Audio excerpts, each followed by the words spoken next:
What's going on, everybody? Welcome back to the Fins Up Network. Are you ready for some Miami Dolphins stock up, stock down? Well, I hope so because we did one of these following the 2022 NFL Draft. I said I'd be doing a couple of them at various points in time, and I thought, you know what?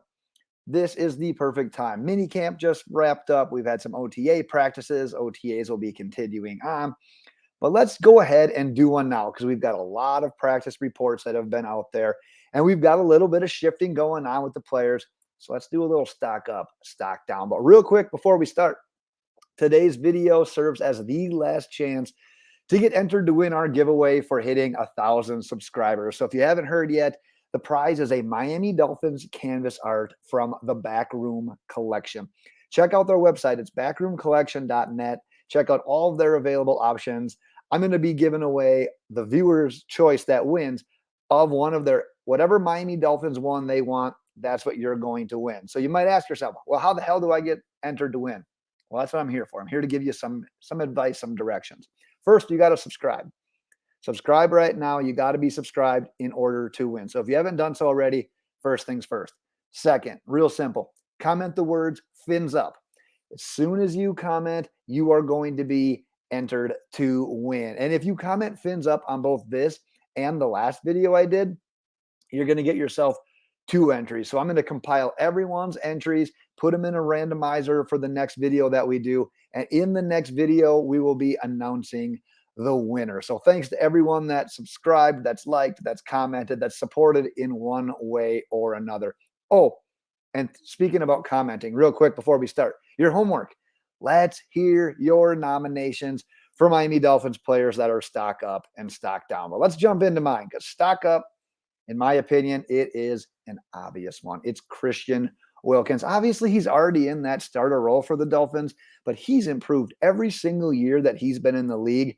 And all the beat reporters have been on the same wave with him so far. And that has been he's having a fantastic offseason. He's been credited with multiple would-be sacks. He's been credited with blowing up running plays in the backfield.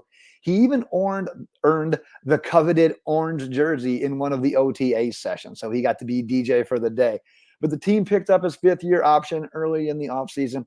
I've said it before. I'll say it again. Would not be surprised if he's the next in-house candidate to get a contract extension.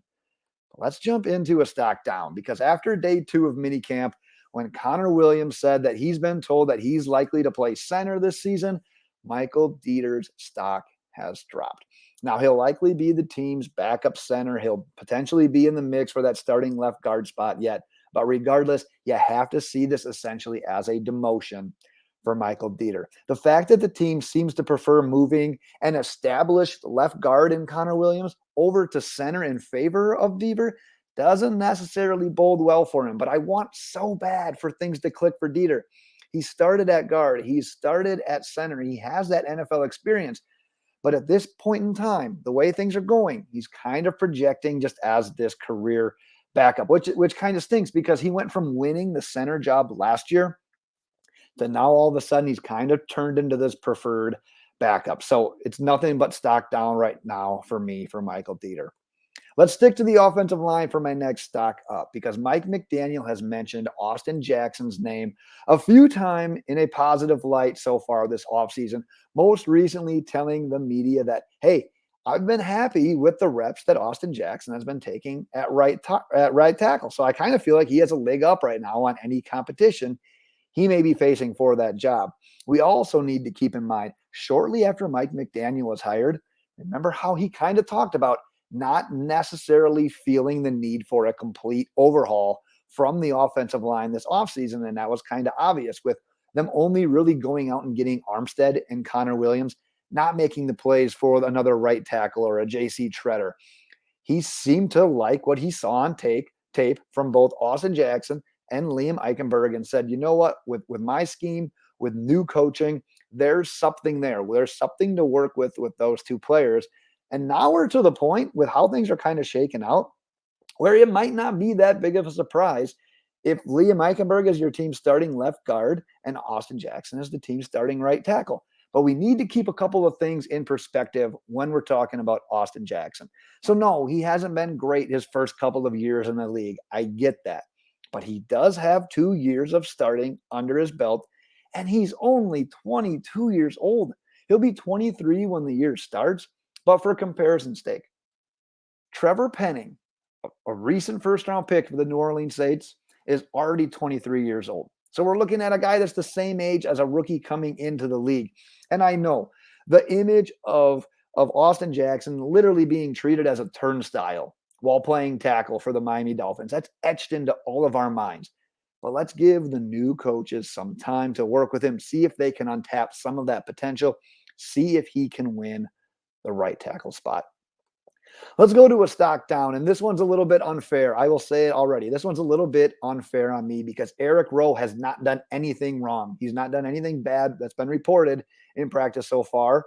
I just sort of see that the way things are trending, maybe in the end of the grand scheme of things, the numbers game, maybe he's the odd man out. It's been reported that Jevon Holland, who has stolen the show so far from all the reports in training camp, go ahead and throw him as one of your stock up guys. I will not be mad about that. But he and Brandon Jones, they've been getting the first team reps. They're the names that we're hearing all of the time. And while I understand that the Dolphins do roll out 3 safeties a decent amount of time when they're on defense, there's a chance that one of these young guys, maybe he gets consistent, maybe he starts flashing a little bit more this offseason, and he can kind of win that job, and Eric Rowe then becomes a bit of a cap casualty. But like I said, I kind of feel bad about this because it's not like Eric Rowe is some schmuck. He does a lot of things good. He covers tight ends well. He's a sure tackler. He's a veteran locker room leadership kind of guy. But we've seen this in the NFL before. Sometimes the older guys draw the short straw in favor of the younger, cheaper options. But I want to do one more stock up, and I want this one to be with a little bit of a caveat. It's almost like a stock partially up. But I'm going to give it to Noah Igbinoghene because I think he deserves a little bit of love based on the reports that we've been getting so far this offseason, because with both Xavien Howard, Byron Jones not participating in the team drills of practice, Igbinoghene is the one that's getting a lot of this run with Miami's top guys, and he's been credited with some nice plays along the way. The reports have him looking more comfortable, more consistent in his coverage. He recorded a would-be sack in one of the minicamp days. He closed out day 1 of minicamp with reportedly a very nice touchdown saving breakup on a Tua to Waddle would-be touchdown. So I know that here's the other thing too. He is the guy on film on the latest video that went out of Tua and the touchdown to Tyreek Hill. Yes, it is Igbinoghene in coverage from that day 2 minicamp video. I'll go on record and say this, though. That was a good rep from all parties involved. There was hardly any separation between Igbinoghene and Hill. That ball went right over Igbinoghene's fingertips. Sometimes a perfect catch and throw just happens to be very good coverage, and that's what happens. Someone has to get a slightly better percentage of a rep, and Tua and Hill just kind of got it there. But that's the exact rep that you want in practice. It's good offense. It's good defense. Like I said, there just has to be a winner. The offense just happened to get it there. And let's talk about his age for a second here. That's another super young guy that maybe the coaching staff, the Sam Madisons, the Pat Surtains, maybe they can untap some potential there. He's 22 years old. He'll be 23 in November. And let's play the comparison game again, because Sauce Gardner, number 4 in this year's draft, went to the Jets. He'll be 22 when the season starts. So we're looking at a guy that's essentially could be a rookie in this year's draft. He is that young. And I know in the secondary, we're pretty set. Xavien Howard, Byron Jones, Nick Needham. But we know that both Howard and Jones have dealt with injuries in the past. So having another cornerback emerge this offseason could turn out to be very important. And I'll end the Igbinoghene talk with saying that I saw one of the beat writers come out and say, it has been Igbinoghene that's kind of been on the wrong end of a lot of these big completions. We got to keep this in mind, though. He's going against the Tyreek Hills, who is a bona fide superstar in this league, one of the elite receivers in this league, and Jaylen Waddle, who is a budding superstar. There are some top-tier guys that he is going against right now, and keep that rep against Tyreek in mind. That wasn't a bad rep. He gave up the touchdown. It was great. offense beating very good defense. But that's what I've got for today. Like I said, I want to hear what your stock up, stock down players are as well. And by all means, get subscribed, do the fins up comment, get entered to win that Miami Dolphins canvas as well. Like I said, in the next video, we will be announcing the winner. So that's what we got for today. And until next time, Miami Dolphins fans, fins up.